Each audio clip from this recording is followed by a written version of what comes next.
Good evening, everyone. Welcome to the NNPP TV political program. Today, we have been able to meet Dr. Hamisu Sadi Aliu, one of the most resilient and hardworking chieftain of the NNPP in Kano. Doctor, I have some issues that I feel Nigerians need to know more about it, more especially the economic sector. Nigeria has been faced with a lot of problems in terms of economy. How do you think your party is planning to actually solve the problem of unemployment and inflation? Okay, nice to have you here. And from the professional perspective or point of view, any economy that is faced with unemployment and inflation, you will realize that the real economic sector is not working smoothly. Because when the real sector is working, it will be difficult for that particular economy to suffer from the nemesis of unemployment and inflation.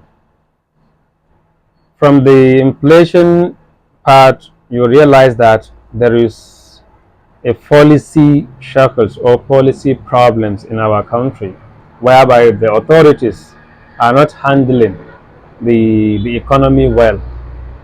I doubt if the central bank and the monetary authority of the country, at the same time, the overall overseer of the Nigerian economy, is actually performing its duties effectively.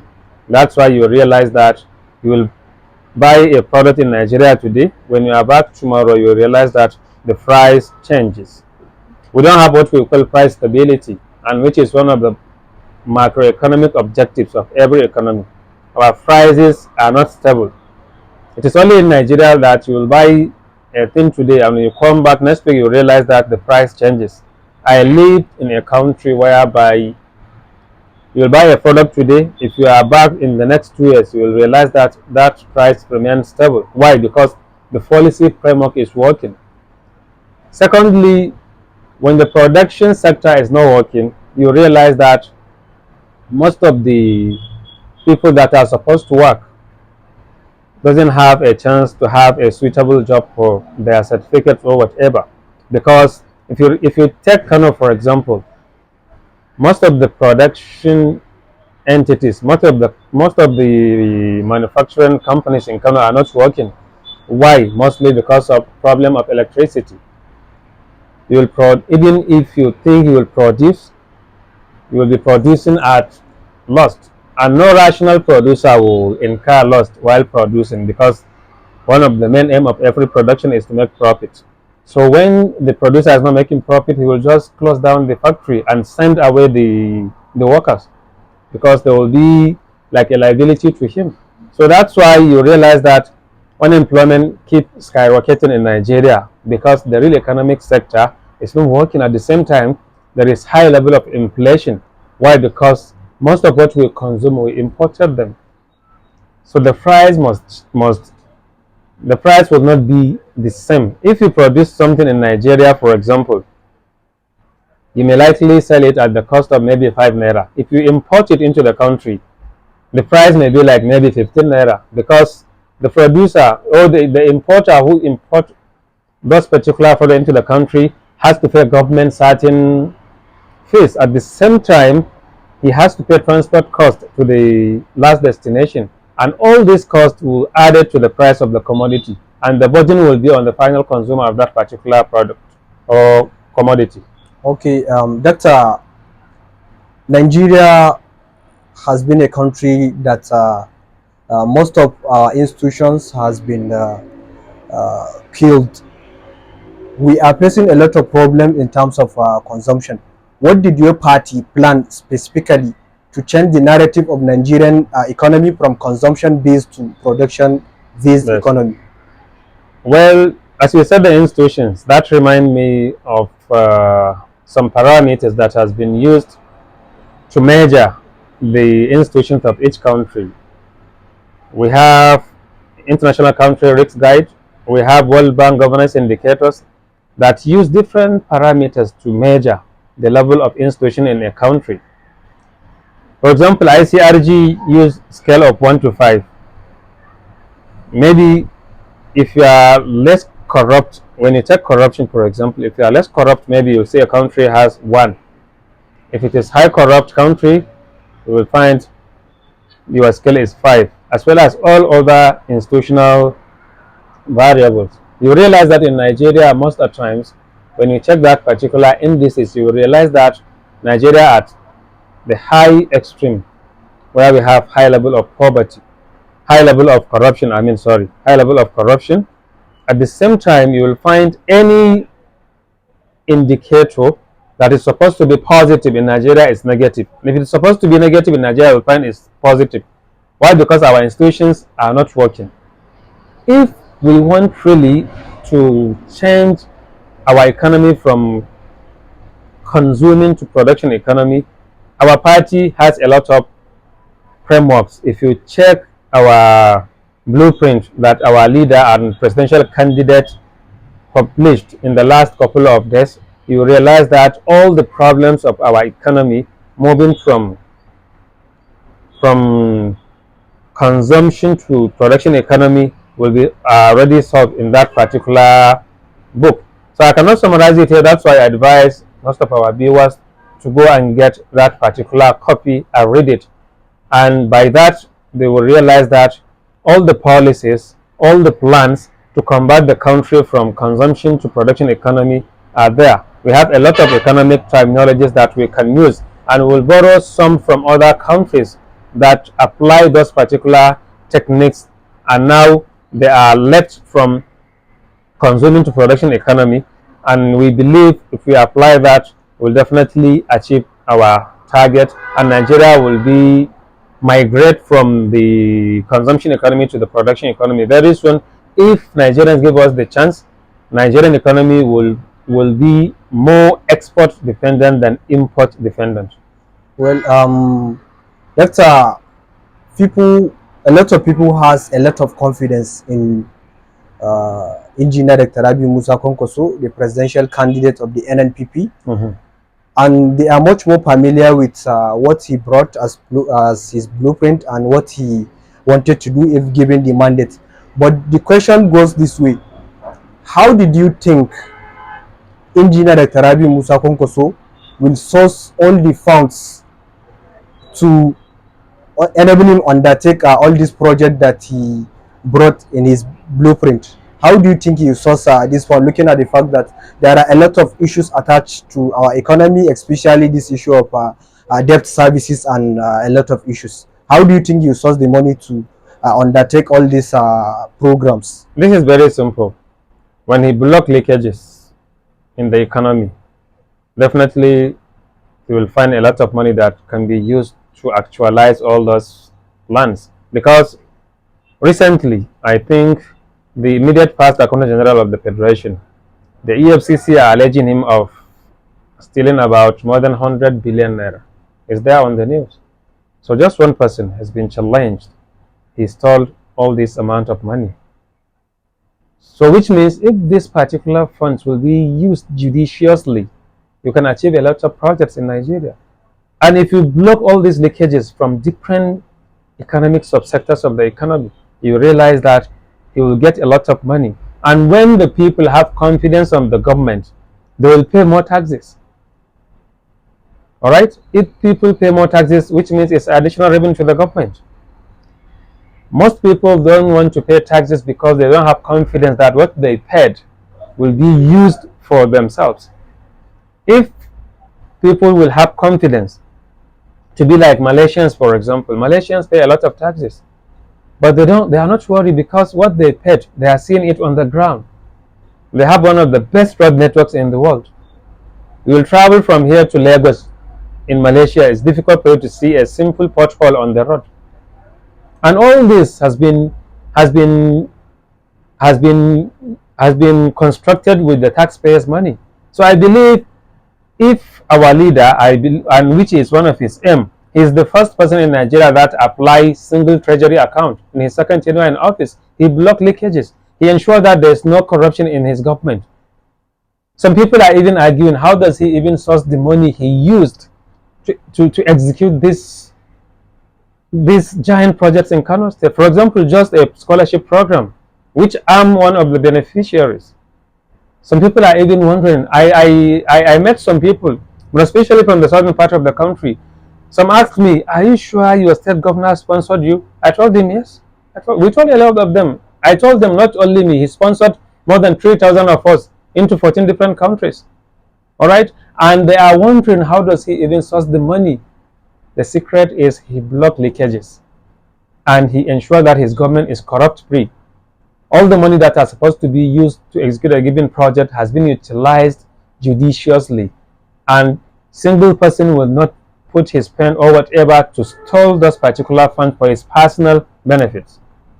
Okay, Doctor, the local government autonomy has been seen as among the factors that lead us to very serious poverty in this country, particularly in Kano.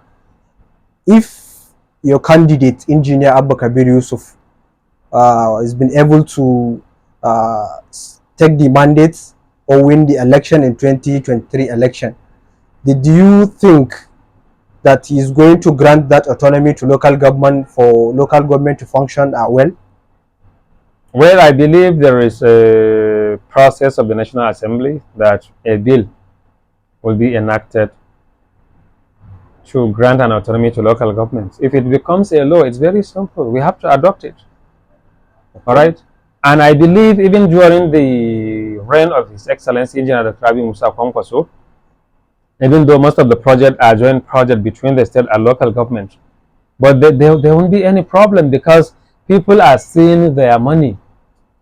And if I ask you to tell me that the level of poverty during his tenure from 2011 to 2015 and what we have currently, you'll believe with me. I don't have the actual data for now, but if you Google, you will see the level of poverty in Kano is higher in this period than what is obtainable from 2011 to 2015.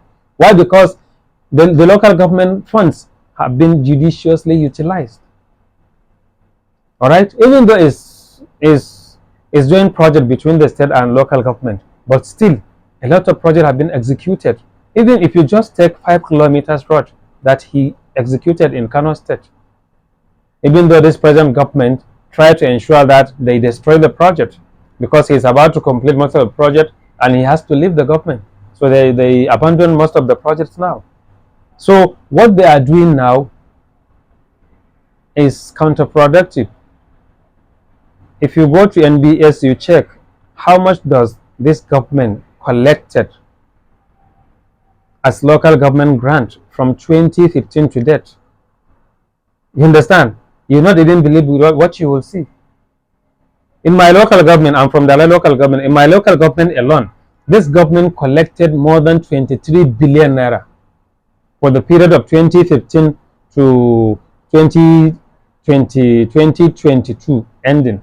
They collected more than 23 billion from the local government account from the federation. All right, and I doubt if you go and check entire the local government, you will find a single project worth 200 million in the local government. And this government collected more than 23 billion. It's there on the net. You can just go and check. And this applies to all other local governments. And if you check your local government or you check his local government, you realize that what you will see that this government collected, you will not even believe it. And you will not find a single project or projects that you think this government used those particular funds for the benefit of the masses that particular funds was sent for. Okay, Doctor, how did your party plan to solve the problem of out of school children? Well, this is one of our main target because in Kwankwasia, I can recall my leader was asked, what is his plan for the country? He said education, second education, third education. And this applies to Abba Kabir Yusuf. Our main priority is education because when you give people education, you already emancipate them from all the problems. All right? Globally, education is an instrument that can be used to reduce poverty, to reduce crime, to reduce any social menace you can think of. So we can solve the problem out of schools children by building more schools, which we did before. You understand? We built some schools that this particular government abandoned and closed. Not only closing them, they are now selling the lands of different schools for their personal gain. It's only in Kano you will find a secondary school or a primary school that has been cut, and some shops or shopping malls or markets have been built in school premises in Kano State. It's unfortunate. Instead of the government to think, how can it solve this particular problem? You said we have we have millions of children that are out of school. Not that they don't want to go to school, but because they don't have facility or they don't have classrooms to go and study. So inshallah, when we get the mandate, we'll ensure that we build more schools, we provide more facilities, we train the teachers, we give them all their entitlements, we'll not cut a single penny from their salary. We'll give them, if you get promotion today, inshallah, by next month or end of this month, you will find your promotion areas, or you'll find your promotion addition into your salary, and all your allowances, hazard allowance, and everything. Will ensure that we give them all what they are supposed to earn. By that, inshallah, will improve the level of education, and our out of school children must be in schools. Not they must be in schools to ensure that we emancipate our society and the environment. Okay, Doctor, what confidence do you have that Engineer Dr. Rabi Musa Kwankwaso, Engineer Abba Kabir Yusuf, Senator Bappa Buchi, Senator Kawu Sumaila, and Senator Rufai Hanga, and all other candidates ranging from the Members House of Representatives, State House of Assembly will emerge in the 2023 general election? Well, from what we are seeing in the country, we have a confidence and hope. We are optimistic that our leader will clinch the #1 seat in Nigeria. Equally, when you come down to Kano, we are going for a rally. Anywhere we go, you find a lot of people are welcoming us. A lot of people are saying, Sekai, that's what it's you we want. You know, a lot of people are giving us confidence that even those that are not politicians, they are giving us confidence that we'll vote for your party. Because people are tired in this state. People are tired. As well in Nigeria, people are tired. They want a change. Not the APC change. They want the real change. That's why they want Engineer Rabi Musa Kwankwaso to be the president of this country. They want Engineer Abba Kabir Yusuf to be the governor of this country. They want Senator Rufai Hanga, as a person who knows the road, to be the senator of Kano Central. They want Abdullah Bappa Buchi to be the senator of Kano North, considering his track record. They want the Honorable Abdurrahman Kawu Sumaila to be the senator of Kano South, based on his track record. He was a former chairman. He was a former House of Reps for some times.